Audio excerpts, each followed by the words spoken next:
नमस्ते।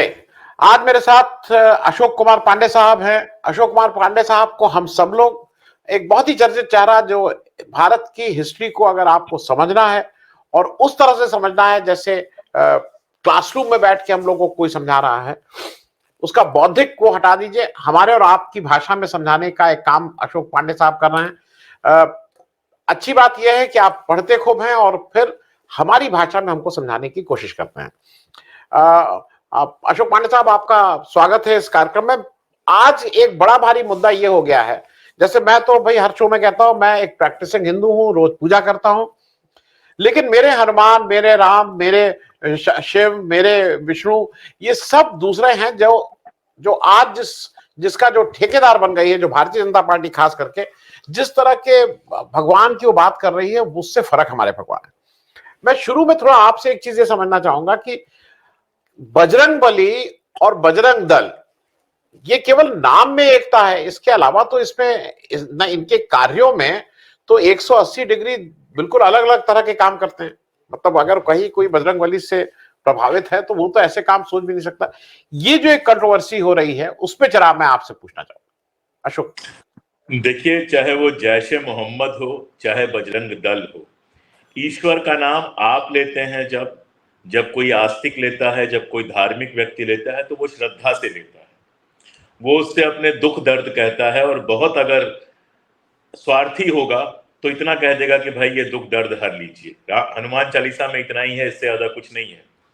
और वो शुरुआत भी यहीं से करता है कि जिसके पास गुण है, जिसके पास ज्ञान है। पहली ही पंक्ति हनुमान चालीसा की मुझे दोहराने की जरूरत नहीं है, हम सब लोग जानते हैं। हम सब ने बचपन से हनुमान चालीसा घरों में पढ़ा है, सीखा है, और किसी को दिखाने की जरूरत नहीं है। लेकिन इनके लिए ये जो बजरंग दल हुआ, या जो हिंदुत्व की राजनीति बार बार कहते हैं, इनके लिए धर्म सिर्फ और सिर्फ एक काम के लिए है, नफरत फैलाने के लिए और ध्रुवीकरण करके वोट बैंक मजबूत करने के लिए। बस जब भी आपको ध्रुवीकरण करना होगा तो अपने धर्म को मानने से ज्यादा दूसरे के धर्म को गाली देना आपके लिए महत्वपूर्ण हो जाएगा। आप बताइए, आप बचपन से पूजा कर रहे हैं, आपके माँ बाप ने या मेरे बाप ने कभी ये तो नहीं सिखाया कि जाके आप दूसरे धर्म वालों को गालियां दो, गुंडागर्दी कराओ। पूजा के साथ साथ हमें सिखाया गया दूसरी महिलाओं का सम्मान करो, दूसरों की बहनों को अपनी बहनों की तरह समझो, दूसरों की माँ को अपनी माँ। उस दूसरों में कहीं हिंदू मुसलमान नहीं था। सेवा करने को सिखाया गया, दया करने को सिखाया गया, ये सारी चीजें हमको सिखाई गई ना। भगत सिंह ने एक जगह लिखा है कि हर धर्म के दो हिस्से होते हैं। एक आध्यात्मिक हिस्सा होता है, उसमें कहते हैं सदा सच बोलो, कभी झूठ मत बोलो, गरीबों की सेवा करो, बड़ों की इज्जत करो। उन्होंने कहा है कि इस तरह की चीजों से किसको दिक्कत हो सकती है।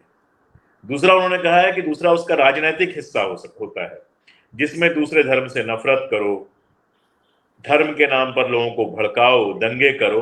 बोले मेरी दिक्कत इस वाले धर्म से है। तो ये जो बजरंग दल और इस टाइप के संगठन है, वो इसी तरह के संगठन है जिनका बजरंग बली के आदर्श से कोई लेना देना नहीं है। मैं एक 10 सेकंड में एक और बात कहना चाहूंगा। बजरंग बली का पूरा आदर्श क्या है, हनुमान का पूरा आदर्श क्या है जो गोस्वामी तुलसीदास प्रस्तुत करते हैं? आदर्श ये है, शांत, हमेशा दूसरों का सम्मान करने वाले, महिलाओं का सम्मान करने वाले और बुराई के खिलाफ लड़ने वाले। तभी तो भगवान राम ने उनको भेजा था श्रीलंका में, और वहां माता सीता कैद थी, वहां पे गए माता सीता के पास। तो जब तक वहां जाते हैं, सब कुछ करते हैं, उसमें क्या उनकी पूरी छवि है?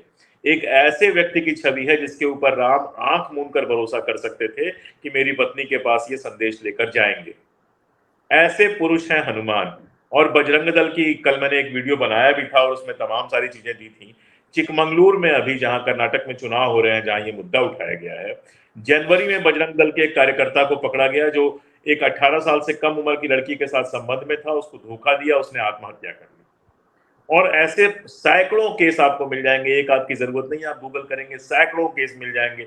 अभी नोएडा में ऐसा केस हुआ था, और क्या क्या हुआ था। इसके अलावा क्या इसके अलावा क्या करते हैं? आपके उत्तर प्रदेश में सुबोध सिंह की हत्या में जिनका नाम आया था आप जानते हैं, ग्राहम स्टेन्स की हत्या में जिनका नाम आया था आप जानते हैं। तो ये खून खराबे, बलात्कार और इस तरह की चीजें करने वाले लोग किस तरह से बजरंग बली के साथ खुद को जोड़ते हैं, मेरे या किसी भी ऐसे व्यक्ति के लिए आश्चर्यजनक होना चाहिए जो हिंदू धर्म को अच्छी तरह से जानता है। जी, जी अशोक जी, एक चीज और मैं इसलिए कह रहा हूं, मुझे मुझे अजीब सी चीज लगती है। जैसा आपने कहा कि हनुमान को करके शांत सौम्य, दुख हरने वाले, कभी घर में होता था भाई अकेले हो डर लग रहा है तो हनुमान जी का जाप कर लो, और हम लोग करते भी हैं। ये जो एक नया एक आया है एंग्री हनुमान, आप कार के पीछे देखते होंगे, एंग्री हनुमान। हनुमान का रौद्र रूप तो कभी हो ही नहीं सकता है। हमें घर में बताया गया कि रात में नींद नहीं आए तो सब राम राम राम राम करो और तुम्हें नींद आ जाएगी। वो शांति देते हैं, वो आपके जो एक्साइटमेंट है, एंग्जाइटी है, उसको ये जो एक आ गया जय श्री राम, ये तो आपको सोते हुए आदमी को उठा दे कि भाई कोई मारने आ रहा है। और सही में ये तो ये हमारे धर्म के साथ, देखिए मुझे अशोक जी जो दिक्कत है, ये कोई उनका धर्म कैसे ना, ये तो मेरा भी उतना ही धर्म है, और हम कैसे टॉलरेट कर रहे हैं कि जय श्री राम, एंग्री हनुमान, ये सब खिलवाड़ कर रहे हैं लोग हमारे धर्म के साथ। असल में तो धर्म यही है।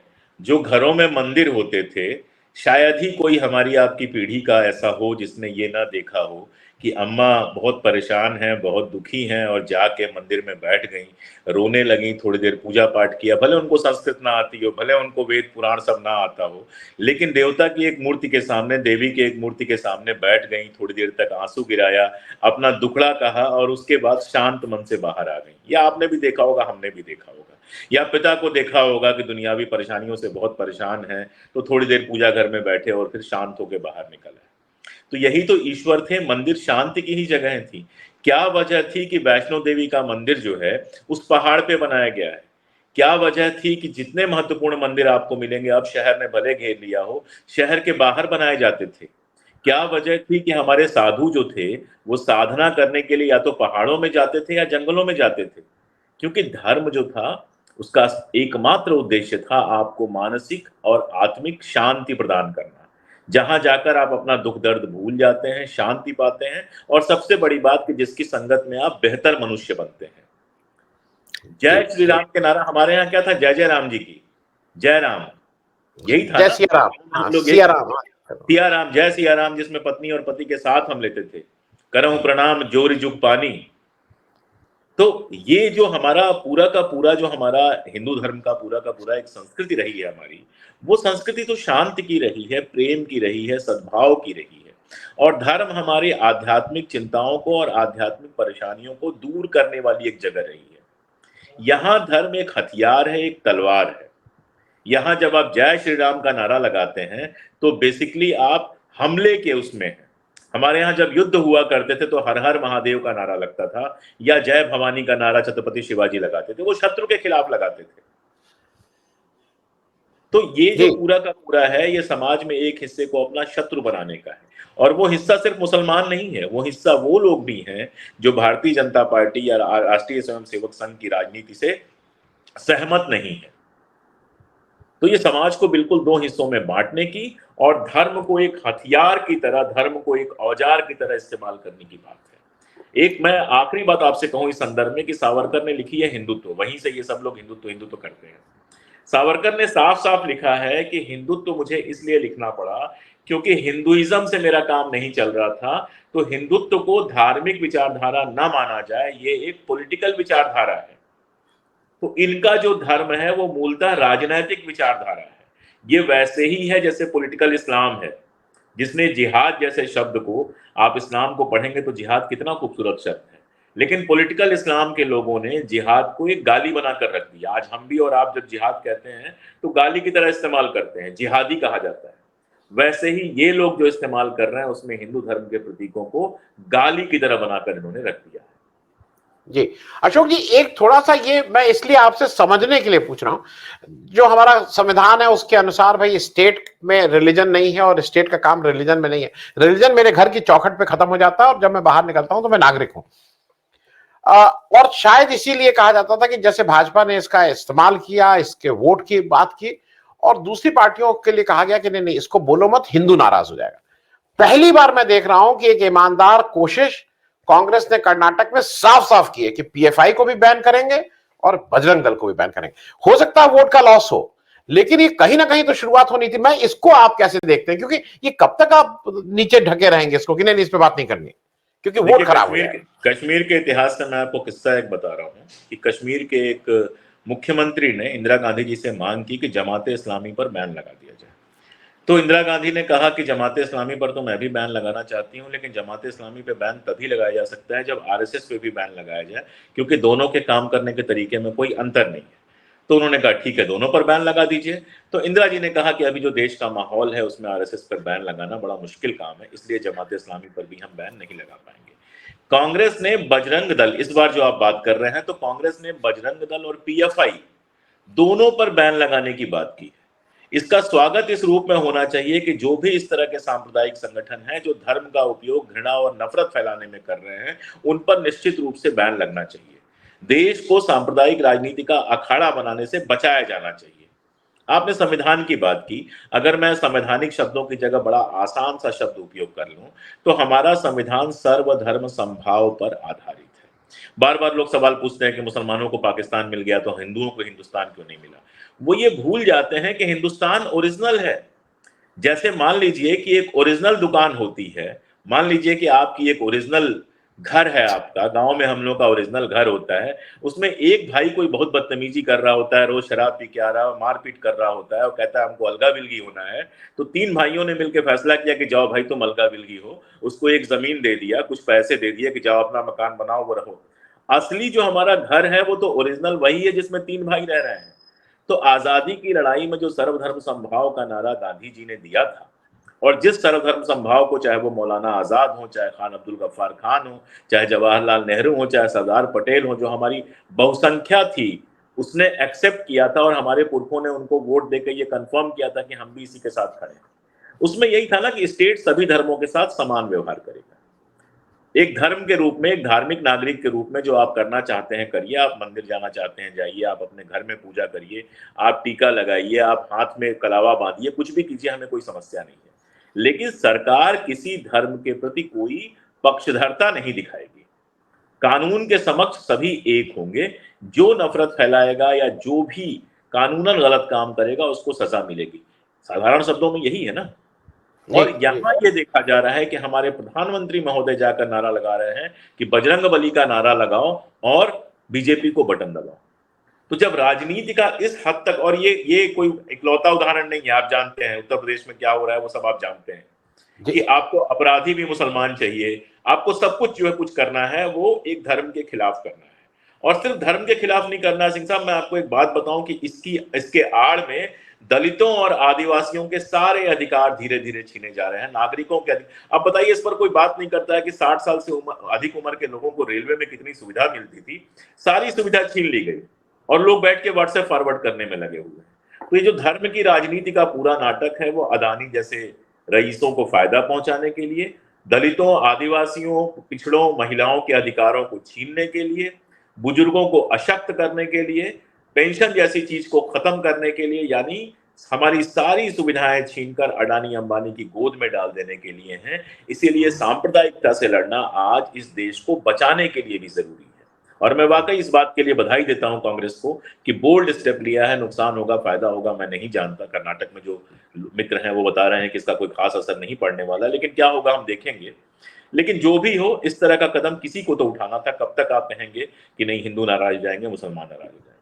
जी जी, मैं अशोक जी एक चीज और जरा आपसे समझना चाह रहा था, और मैं इसलिए समझना चाह रहा हूं कि जैसे कुछ हिस्ट्री को जो इस तरह से डिस्टॉर्ट किया जा रहा है समझ में नहीं आ रहा है। मैं हिस्ट्री का स्टूडेंट विद्यार्थी नहीं हूं।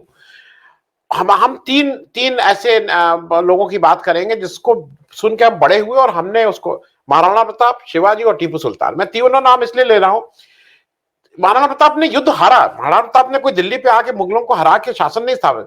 शिवाजी ने कोई मुगलों को हराया नहीं, टीपू सुल्तान ने। लेकिन ये तीनों लड़े, और ये तीनों उस अस्मिता और उस शान के लिए लड़े जो देश की शान थी। आज जब आप टीपू सुल्तान, क्योंकि वो मुसलमान है और उसको आप कहां से कहां क्या कर दे रहे हैं, इस पे जरा मैं आपसे, इसलिए क्योंकि ये लोग हमारे, they are part of India. आप उसको अगर अलग करेंगे तो इंडिया को खंड खंड कर रहे हैं आप। मैं थोड़ा इस पे आपसे समझना चाहूंगा। देखिए, आपने तीन नाम लिए, महाराणा प्रताप, शिवाजी और टीपू सुल्तान, और तीनों के बारे में आपने कहा और बिल्कुल सही कहा कि इनका सम्मान हम इसलिए करते हैं क्योंकि विपरीत परिस्थितियों में भी ये झुके नहीं और अपने समय की जो ताकतें थी, जो साम्राज्यवादी ताकतें थी, उनसे लड़ते रहे। महाराणा प्रताप लड़े क्योंकि राणा सांगा के समय खानवा के युद्ध में बाबर ने उनके बाबा को हराया था और उसके बाद राजपूताना लगातार कमजोर होता गया था। वो अकबर की गुलामी के लिए तैयार नहीं थे, जबकि राजपूताना का बड़ा हिस्सा अकबर का गुलाम हो चुका था। उन्होंने आधिपत्य स्वीकार कर लिया था, लेकिन राणा प्रताप ने स्वीकार नहीं किया।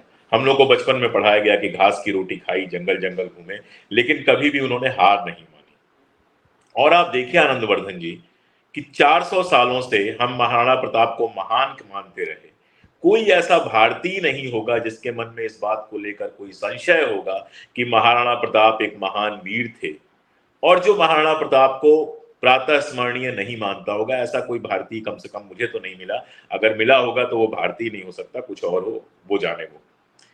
अब उनको अकबर के सामने ये दिखाने के लिए कि वो विजित हो गए थे, अगर इतिहास को बदला जाएगा तो ये दरअसल महाराणा प्रताप का अपमान है, सम्मान नहीं है।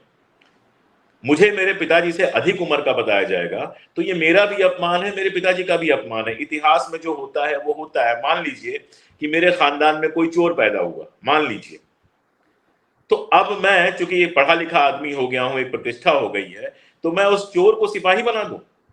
अरे भाई, वो हमारे इतिहास का हिस्सा है जिसको आप बदल नहीं सकते हैं। अब कोई कहे कि राणा प्रताप ने अगर अकबर को हरा दिया था, तो अकबर के बाद शाहजहां कैसे गद्दी पे बैठा, राणा प्रताप के पुत्र क्यों नहीं बैठे? उनकी महानता इसमें है कि उन्होंने हार नहीं मानी थी, और इस महानता के साथ हम उनका सम्मान करते हैं।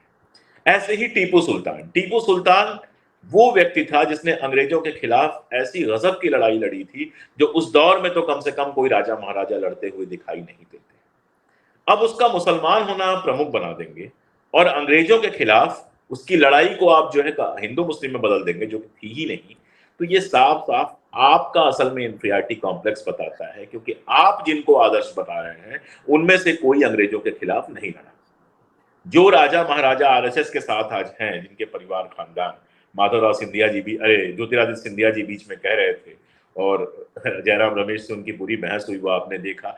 दुनिया जानती है कि सिंधियाओं ने अंग्रेजों का साथ दिया। ऐसे ही तमाम सारे राजे महाराजे जो आज एक फिल्म बनती है तो उसके खिलाफ जो लोग खड़े होते हैं उनको सपोर्ट करते हैं वगैरह वगैरह, आज राजपूताना शान की बात कर रहे हैं। ये एक सच्चाई, ये हकीकत है कि अंग्रेजों के खिलाफ नहीं लड़े थे। आप भी जहाँ के रहने वाले हैं, वहाँ के आसपास के तमाम रजवाड़ों को जानते हैं। सबकी अलग अलग वजह थी। मैं ये भी नहीं कह रहा हूँ कि कोई 1857 में नहीं लड़ा तो उसके लड़कों को, उसके खानदान के लोगों को आज अपमानित करना चाहिए, बेकार की बात है। हमें भी नहीं पता कि हमारे दादा के दादा का क्या रोल था 1857 में, मुझे तो नहीं पता है।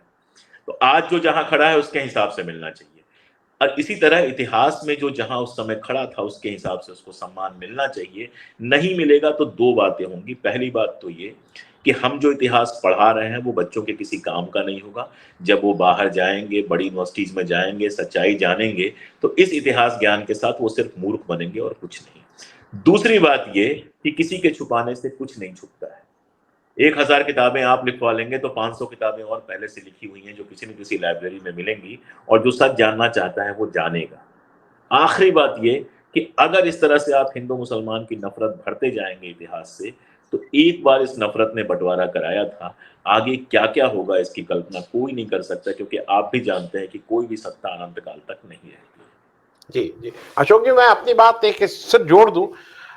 मुगलों के साथ अल्पसंख्यक राजपूत खड़े हुए थे, ज्यादा संख्या में राजपूत थे, लेकिन आज देश का राजपूत ही नहीं, नॉन राजपूत भी अगर अपने को आइडेंटिफाई करते हैं तो उस व्यक्ति से करते हैं जिसका नाम महाराणा प्रताप है। मैं एक बात और कह के खत्म करूंगा और आपसे समझ लो, ये कहीं आपको कोई कोई रोशनी दिख रही है? क्योंकि मुझे पहली रोशनी दिखी है पीएफआई और बजरंग दल वाली, नहीं तो लोग इसको ये मानते थे कि नहीं नहीं बिल्कुल उसको छूना नहीं है, वोट खराब हो जाएंगे। तो ये कभी ना कभी तो चर्चा होनी चाहिए, और आपको लगता है कि अब ये समय आ गया है कि चर्चा होगी जरूर? बिल्कुल, और मुझे लगता है रोशनी है। मैं बताऊं, आपने जैसा कहा, मैं इतिहास पर काम करता हूं, वेबसाइट पे भी हम लगातार लिखते हैं, यूट्यूब चैनल पे लगातार वीडियोस लेके आते हैं, और युवा पीढ़ी का एक बड़ा हिस्सा है जो सच जानना चाहता है, जो स्रोतों से सच जान रहा है। और आप देखिए कि आप कोर्स बदलने की बात कर रहे हैं। इंटरनेट जहां पे इतना सारा उपलब्ध है, इतने सारे लोग हैं, कोर्स बदल के क्या हासिल हो जाएगा? मैं एक कहानी सुना के अपनी बात खत्म करूं। स्टालिन जब सत्ता में आया रूस में, तो उसने क्या किया? सारा इतिहास, सारा भूगोल, सारा विज्ञान, सब कुछ बदल दिया। उस समय तो कोई अगर किताब अपनी लिख के छपवाना चाहे तो वो भी स्टालिन की सरकार की अनुमति के बिना नहीं छपवा सकता। कितने साल चला? 20 साल, 25 साल। रशिया टूट गया। आज वो सारा इतिहास जो उसके जमाने में लिखा गया था वो कहाँ गया? तो लोगों को लगता है कि वो इतिहास को कंट्रोल कर सकते हैं, वर्तमान को कंट्रोल कर सकते हैं, लेकिन वो एक शख्स जो तुमसे पहले यहाँ तख्त नशीं था, उसे भी अपने खुदा होने पर इतना ही यकीन था, न वो खुदा है न ये खुदा है। जमाना बहुत बदल गया है, सच हमेशा रहेगा। जी अशोक जी, बात करने के लिए बहुत बहुत धन्यवाद। Thank you so much. और आशा है कि आगे भी आप कभी कभी हम लोगों की कुछ कुछ इस तरह की छोटी मोटी क्वेरीज होती हैं तो समझना आपके माध्यम से आसान हो जाता है। बहुत कभी बहुत धन्यवाद। कभी थैंक यू। बहुत शुक्रिया, बहुत शुक्रिया।